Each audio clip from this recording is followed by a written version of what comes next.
And thanks for the Levi's. Go home! Film berlatar pada tahun 1988 di sebuah pameran game di Las Vegas. Seorang pria bernama Hank Roger mengajak para pengunjung untuk bermain sebuah game buatannya. Akan tetapi, tidak ada satupun orang yang berminat datang ke tempatnya. Bahkan seorang sales yang sudah ia bayar untuk menjual game buatannya pun justru memainkan game dari orang lain. Karena penasaran, akhirnya Hank mencoba sendiri untuk memainkan game tersebut. Dan ternyata game itu adalah Tetris. Seperti yang sudah kita ketahui, bahkan mungkin kita semua sudah pernah memainkan game Tetris tersebut. All the game's pieces are variants of 4.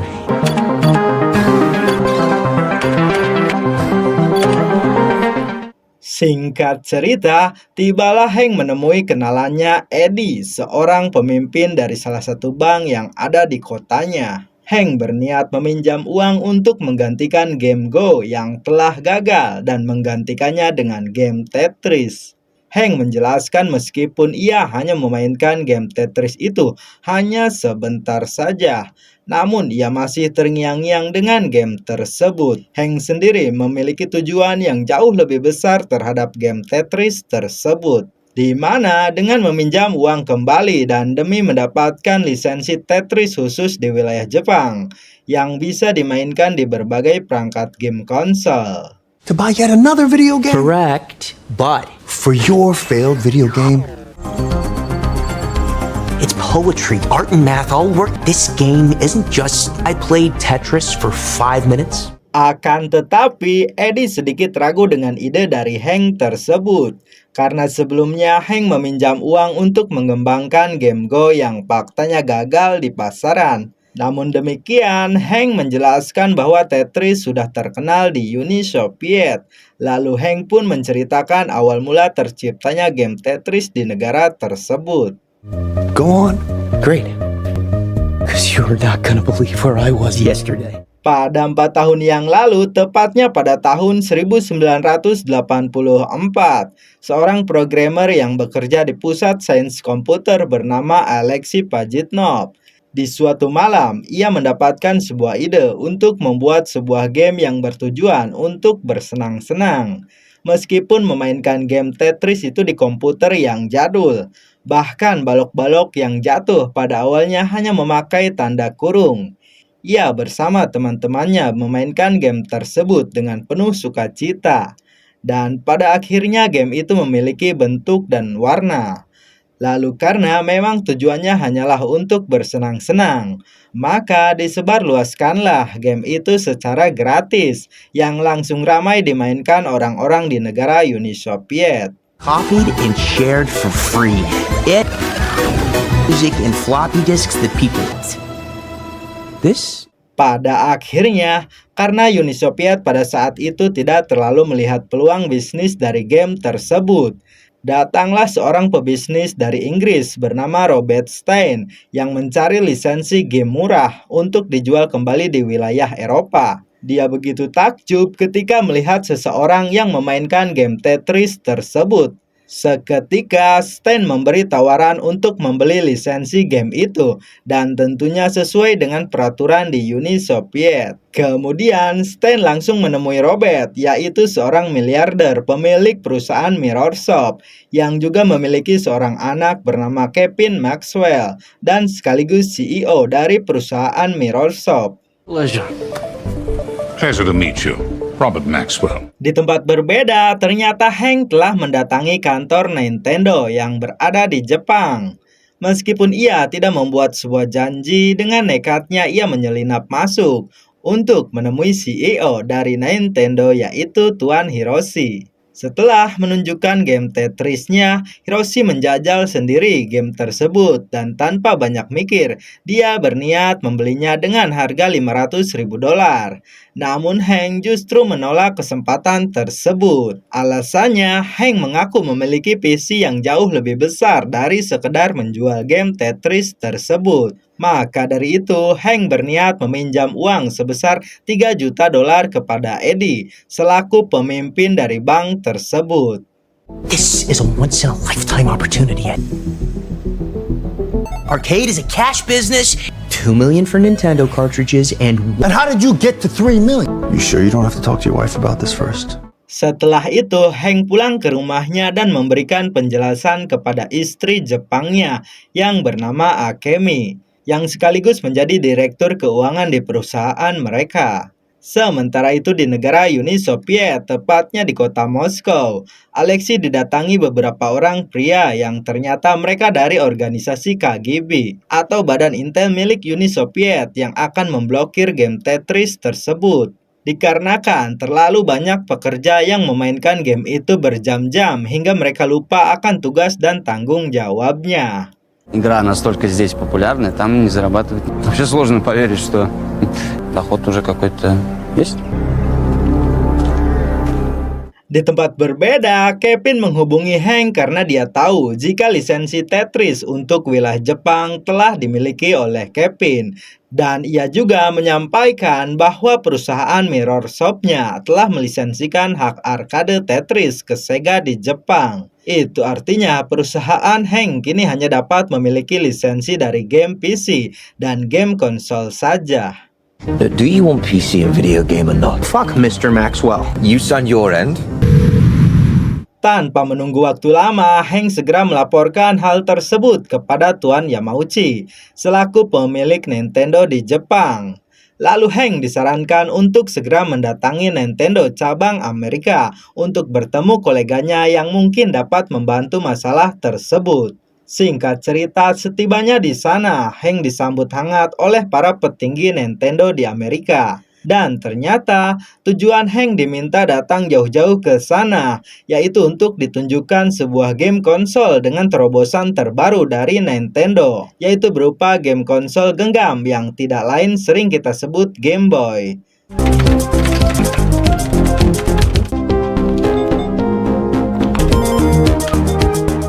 Dengan percaya dirinya, Hank mengatakan jika game Mario Bros bisa menjual ratusan ribu Game Boy, maka dengan adanya game Tetris di dalamnya, pasti bisa menjual jutaan Game Boy lebih banyak lagi. Namun ternyata, hak perangkat genggam secara global juga diinginkan oleh Kevin dan Howard. Yang tidak disangka ternyata Stein memutuskan untuk bekerja sama dengan perusahaan lain yang bernama Atari. Dengan fakta tersebut, Kevin merasa dicurangi oleh Stein. Begitu juga dengan Hank. Setelah mendengar kabar tersebut, Hank segera memutuskan untuk pergi ke negara Uni Soviet demi mendapatkan hak perangkat genggam Tetris tersebut. And I live in Japan. You're Danish, huh? No.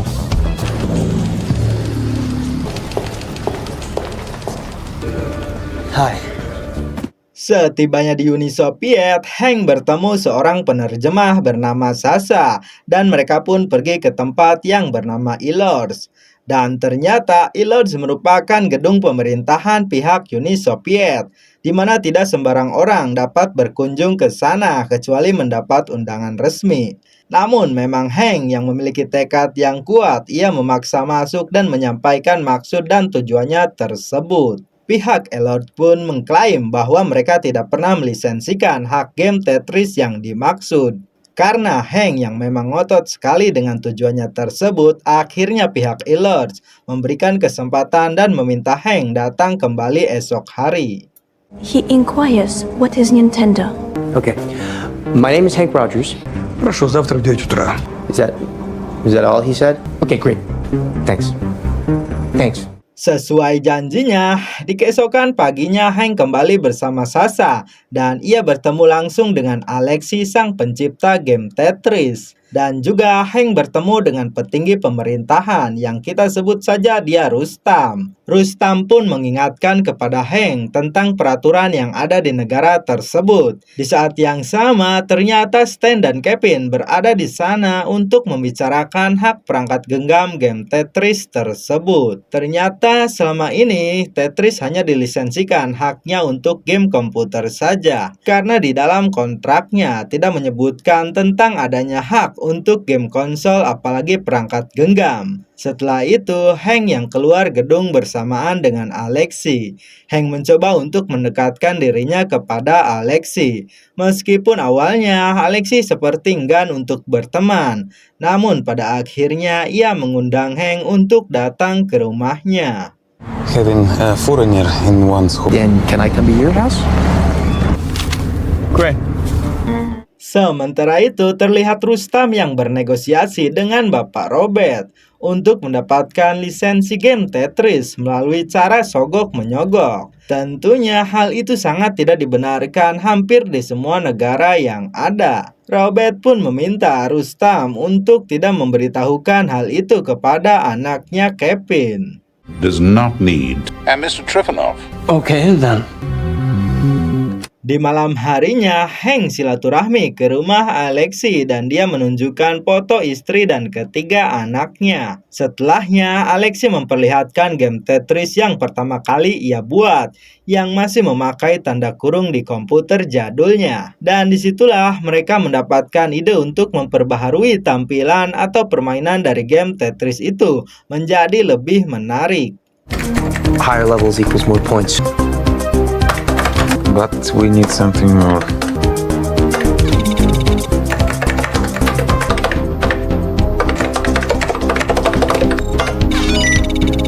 Ketika Hank pulang, orang-orang dari KGB langsung menyergap dan menyiksanya. Mereka meminta agar Hank segera pergi dari Uni Soviet. Sementara itu, di kantornya Hank yang berada di Tokyo, Jepang, istrinya yang bernama Akemi didatangi beberapa orang dari kedubes Uni Soviet yang meminta agar Hank segera pulang ke Jepang. Kembali kepada Hank, setibanya di hotel, terlihat kamar tempat di mana Hank menginap sudah diacak-acak oleh seseorang. Tidak lama dari itu, kemudian datang Sasha yang mengaku bahwa apartemennya juga telah digeledah oleh seseorang. Meskipun ancaman yang ia terima sudah tampak nyata, akan tetapi Hank bersikukuh hanya ingin mendapatkan lisensi hak sebuah game. Namun berbeda dengan pihak Uni Soviet, karena menurut orang-orang Uni Soviet yang berkuasa, bahwa pihak asing yang mencoba mendapatkan properti dari Uni Soviet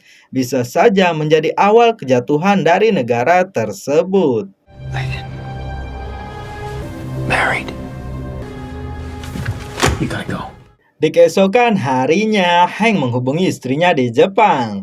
Hank meminta kepada Akemi untuk menghubungi pengacara mereka agar mengirimkan kontrak yang telah mereka buat dengan Mirrorsoft ke pihak Illods melalui fax. Dan juga ia meminta dibuatkan kontrak baru untuk hak perangkat genggam game Tetris. Di pagi itu juga, ketiga orang yang memperebutkan game Tetris itu kembali datang ke Illods untuk melanjutkan pembahasan tentang hak lisensi dari game Tetris, di mana Stan mendapat kontrak baru hanya untuk hak lisensi arcade game Tetris. Stan yang tidak terima pun mencoba protes karena di dalamnya tidak tertera hak lisensi perangkat genggam ataupun video game konsol.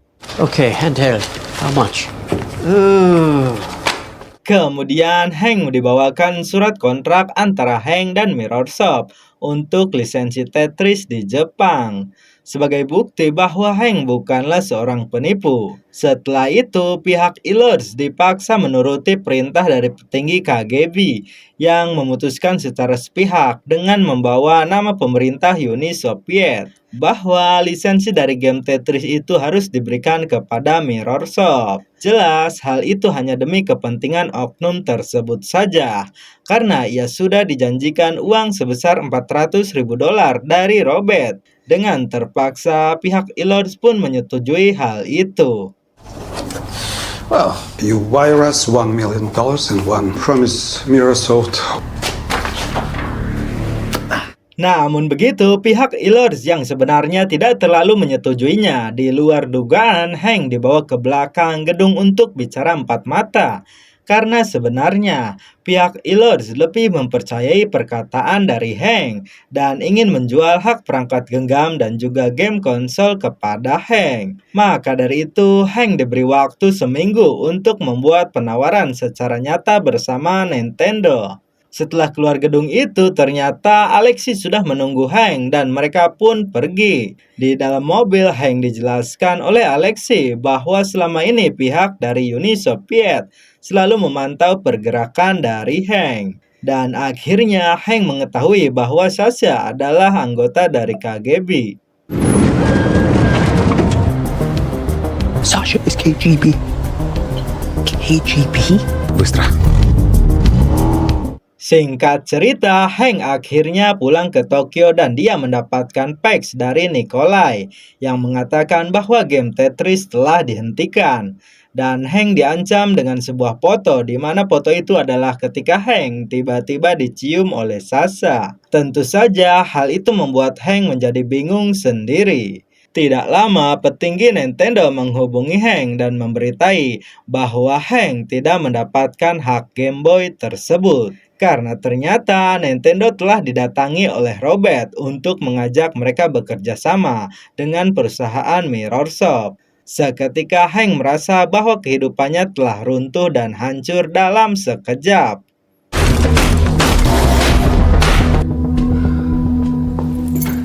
Sementara itu, Nikolai yang terlihat babak belur mendatangi rumah Alexis untuk memberitahu bahwa Tetris akan segera dijual kepada Mirrorsoft. Dan Nikolai akan dicopot dari jabatannya begitu kesepakatannya selesai. Akan tetapi, Nikolai yakin masih ada kesempatan memperbaiki situasi tersebut. Lalu Nikolai memberikan secari kertas kepada Alexis untuk sesegera mungkin ia kirimkan kepada Hank. Di keesokan harinya, Hank sengaja membiarkan rokoknya menyala di dalam tong sampah agar ia dapat mengalihkan perhatian pegawai yang lain. Dan dengan cepat, ia mengirimkan sebuah fax kepada Hank.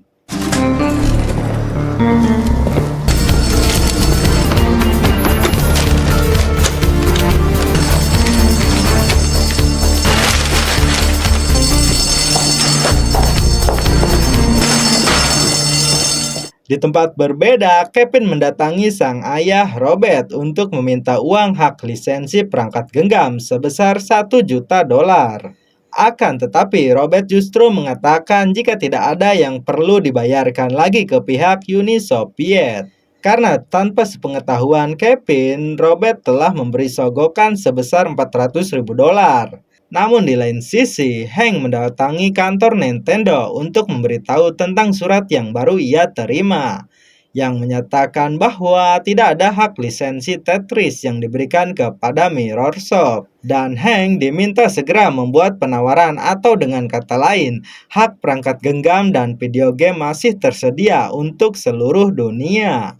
Sir, excuse me, sir, you can't Sue the fuck out of them. This is the lowest of the... What the fuck is that? Atari stole our patent. Time. Read it. Sementara itu, Alexis yang dicurigai dan dianggap berkhianat akhirnya diusir dari kantor dan juga rumahnya.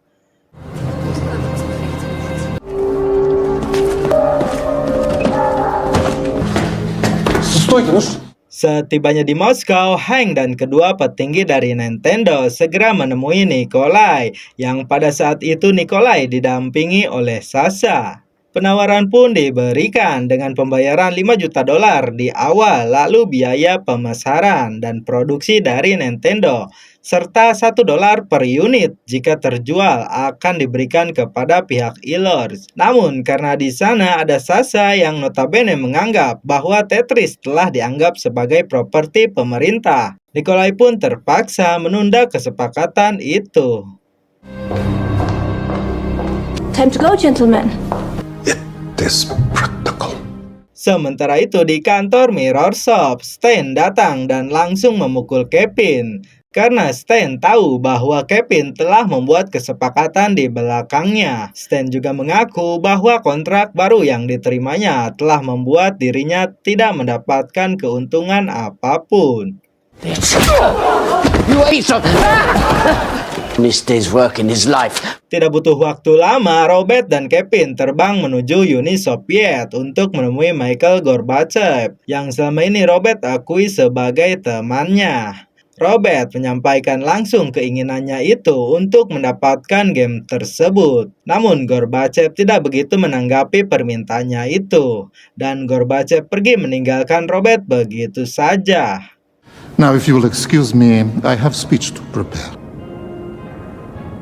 Would you like my advice? Setelah itu, di saat yang bersamaan, Robert, Kevin, dan juga Hank dengan kedua petinggi Nintendo mendatangi Nikolai untuk sama-sama memberikan penawaran tentang hak lisensi game Tetris tersebut. Tentu saja penawaran dari Hank beserta Nintendo jelas akan memberi keuntungan terhadap pihak Ilors dan tentunya pihak Uni Soviet, karena diketahui bahwa perusahaan Robert tidak bisa membeli dengan uang yang besar, karena ternyata kondisi perusahaannya terancam bangkrut. Akhirnya Nikolai segera menandatangani penawaran dari Hank dan juga Nintendo.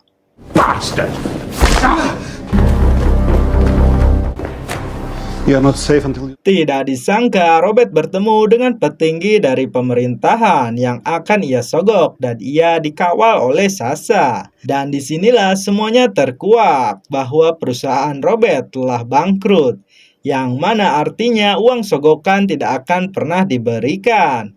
Setelah Sasha tahu jika atasannya itu sudah berbuat buruk dan lebih mementingkan dirinya sendiri daripada kepentingan negara, Sasha terlihat sangat terpukul mengetahui fakta tersebut. Sementara itu, Rustam akan tetap membantu Robert, namun dengan imbalan yang lebih besar, yaitu kepemilikan Tetris sebanyak 50%. Tidak lama, beberapa oknum dari KGB pun segera mengejar Hank dan kawan-kawan yang ternyata muncul Alexei yang datang untuk membantu mereka melarikan diri. Sementara Sasha melaporkan kejadian itu kepada Mikhail Gorbachev bahwa ternyata Rustam dan oknum lainnya berniat mengambil keuntungan sendiri atas hak dari game Tetris tersebut.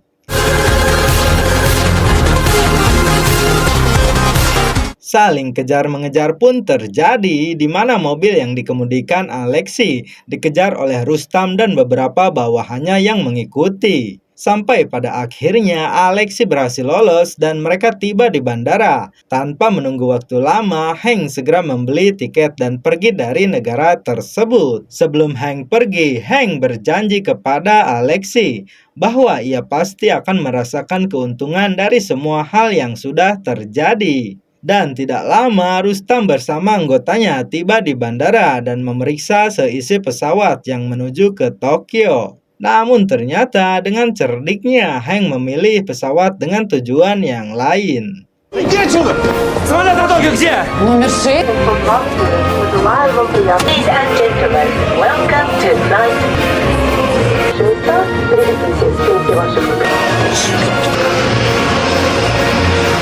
Akan tetapi, Sasha tiba tepat waktu dengan beberapa pasukan yang ditugaskan untuk menangkap Rustam sesuai dengan perintah dari Mikhail Gorbachev. Karena sudah jelas, maka Rustam telah dianggap korupsi dan menyalahgunakan kekuasaan. Вы нарушили.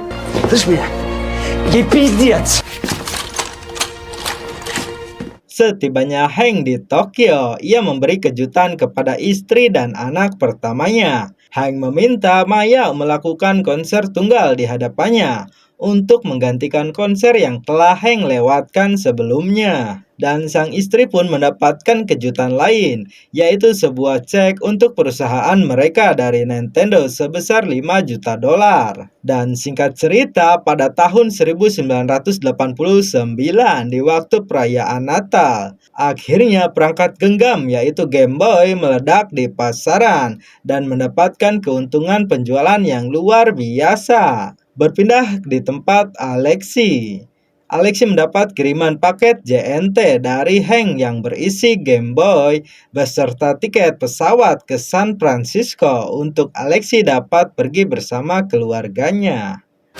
Welcome to our new home, buddy.